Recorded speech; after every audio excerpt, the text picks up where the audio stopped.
Hey guys, quick video here. I was doing an oil change on my E30, getting ready for the autocross season coming up, and I noticed I have still a bit of an oil leak coming out of the oil filter housing. I know there's like a valve on the bottom of that the seal can go bad on. So I figured while I'm doing the oil change, I'll go ahead and change that out to try to button up any last oil leaks I'm having on the E30. Nobody here really needs to see me do an oil change, but we'll dig into the oil and just look at it. Nothing wrong with it. Right color feels fine. So for now, the engine is doing all right.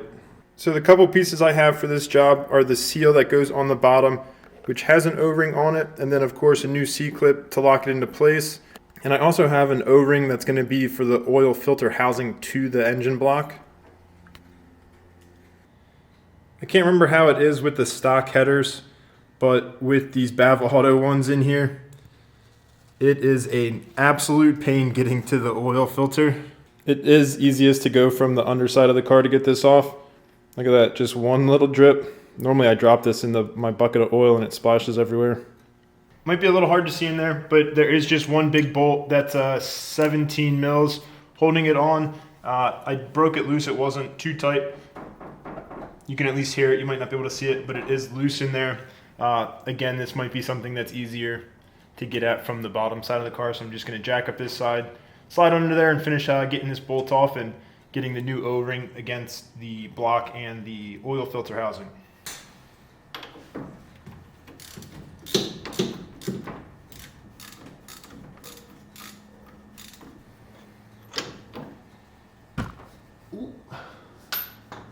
The O-ring off the car, although it is kind of squared off, it is complete, and there's really no like tears or kind of dry spots in it, so it looks overall pretty good except for being square, but I'm glad I have a new one to put on anyway. Here's the housing. Probably shouldn't bend it up too often, but it's enough to see what's going on. This threaded part is obviously where the oil filter goes onto. This open spot with the groove in it is where the O-ring sits against the block. And if we look here at the bottom, it's kind of the valve seal that I'm trying to replace. It's in there with the C-clip, and part of it is going to be this spring that we can see poking through in this gap. So there really shouldn't be too much to it at this point. I have some needle nose pliers, and I'll go ahead and get the part out. It is spring loaded, so I will be careful that once I do loosen it up, that I don't shoot the spring across the room.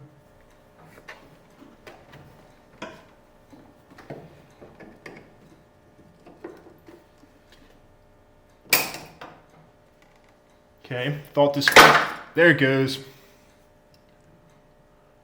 And a bit of oil, not bad.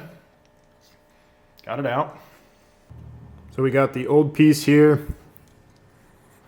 The old I have no idea where that went.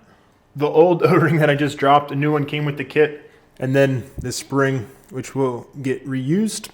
Nothing looks too bad, but I'm just going to go ahead and wipe out any loose oil that might be in kind of the seating area. Got everything ready, but it seems like I've misplaced my pliers. I wish I could rotate this so that everything was pointing up, but it's kind of the best I can do right now. So we preload that. Set the spring in there nicely. See if it'll catch there. I'm really just trying to make sure that this O-ring's in the right place. So we got that. Seat it. This is ready to go.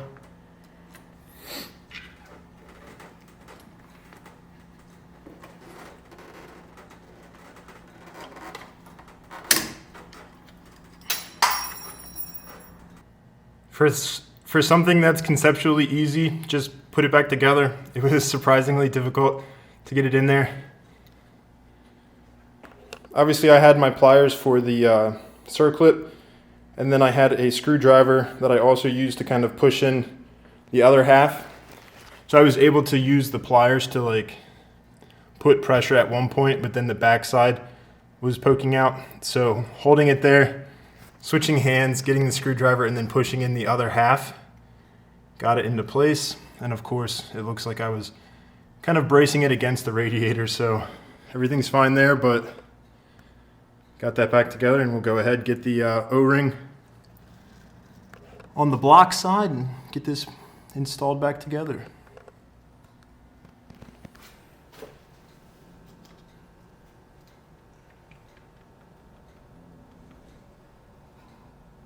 Well, there we go. The new parts are in, new seals, new oil. So hopefully that's one step closer to being autocross ready. I think that's going to be the main thing besides just, continue working on the tune. Eventually, I've talked about the brakes on this thing a lot, but I think I'm going to push through the first half of the season and then we take like a summer break. And I think I'll be able to try to do a decent brake overhaul then. So for now, everything's looking good. Keep an eye on this, take it for a drive. I warmed it up, checked the oil. We're good there, but I'll take it on a drive and just make sure that the new part that I put in is sealed properly and there's no leaks there. Sweet, thanks for watching. Everything's good to go now, and it's just gonna be continuing that tune. Another quick job done.